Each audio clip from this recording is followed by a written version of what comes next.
Michele Bachmann rose to speak on the House floor against a National Women's History Museum. Listen.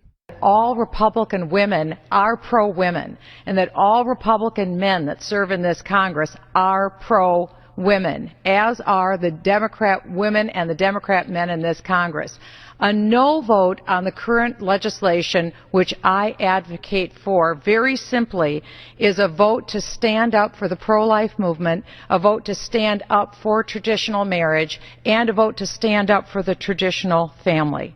There already are 20 women's museums in the United States, including one affiliated with the Smithsonian Museum, and including one right next to the United States Capitol. And so why would we be building another? I rise today in opposition to this bill because I believe ultimately this museum that will be built on the National Mall on federal land will enshrine the radical feminist movement that stands against the pro-life movement, the pro-family movement, and the pro-traditional marriage movement. The celebrated women is admirable. It's shared by everyone in this chamber. No one disputes that. And a few of the museum's proposed exhibits are worthy. No one disputes that. I, for one, am honored to be featured in an online exhibit about motherhood that highlights our 23 foster children and our 5 biological children. However, I am deeply concerned that any worthy exhibits are clearly the exception and not the rule. A cursory view of the overall content already listed on the website shows an overwhelming bias toward women who embrace liberal ideology, radical feminism, and fails to paint an accurate picture of the lives and actions of American women throughout our history. In other words, because I disagree with some of the stuff in that museum, I'm against it. Come on. So that's our standard now? Because you disagree with some of the stuff in the museum, now you're against it? If liberals or progressives or Democrats acted in the way that the Republicans did, I mean, the Republicans would absolutely flip out. They would call them every name in the book. They would mock them endlessly.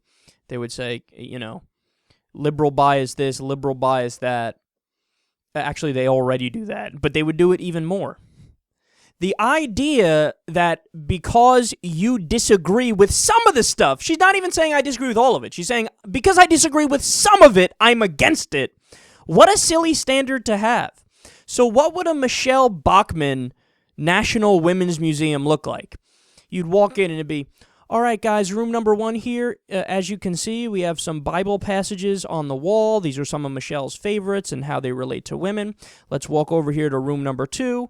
As you can see, we have some Bible passages on the wall. These are all Michele's favorites and the ones that she relates to women.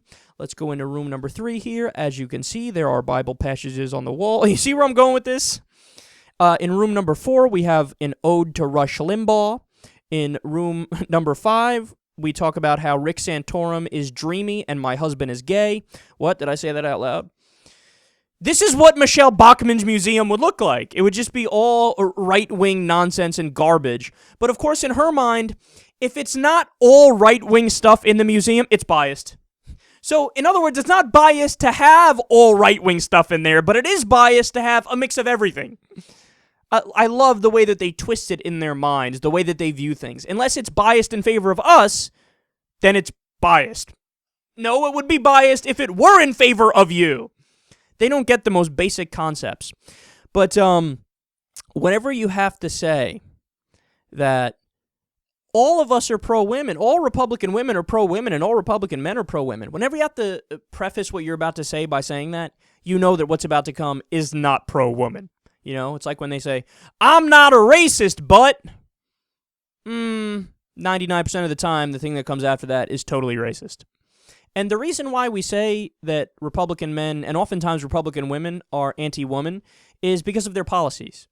And when you point to those specific votes, it actually becomes, I think it's not even really a matter of opinion at that point. I think it becomes pretty much a matter of fact that one side is more anti-woman than the other, for sure. So, for example, the Republicans voted against the Violence Against Women Act multiple times.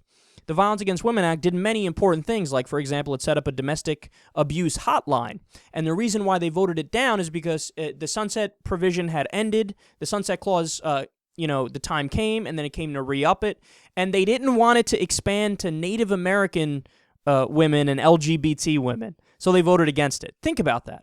We don't want the protections to go to this community and that community because we don't like those communities. Is that anti-woman? Yes, I think it is. Rather plainly, I think it is. Never mind the other provisions in the Violence Against Women Act that were important. They also filibustered the Paycheck Fairness Act, which would have had more transparency on pay so that women can see if a man is doing the same job as them at the same company, if they're getting paid the same, and if there is a discrepancy, it requires the bosses to say why there is a discrepancy. They filibustered that. They just did it recently. Again, multiple times they did that. Most of them voted against the Lilly Ledbetter Fair Pay Act, which extended the statute of limitations for pay discrepancy discrimination lawsuits. So we say you're against women because your policies are against women. So you can use your rhetoric and your words all you want and say we're not against women, but your actions speak louder than your words. And look, am I saying that it's there's no debate, there's no discussion, you have to be in favor of this National Women's Museum? Not necessarily, no. I mean, I'd probably vote for it if I was there, but at the same time, you can make an argument, just a fiscal conservative argument of, hey, look, we don't have enough money to fund food stamps or this or that, and we're going to spend money on this now. Or, look, like she said, there's already 20 or this or that. Whatever. There are good arguments to go against it. But she didn't even make a good argument because she's Michele Bachmann. Her argument is essentially, well, it's not all right-wing propaganda, so I'm against it. But I'm totally for women, even though I'm totally against women.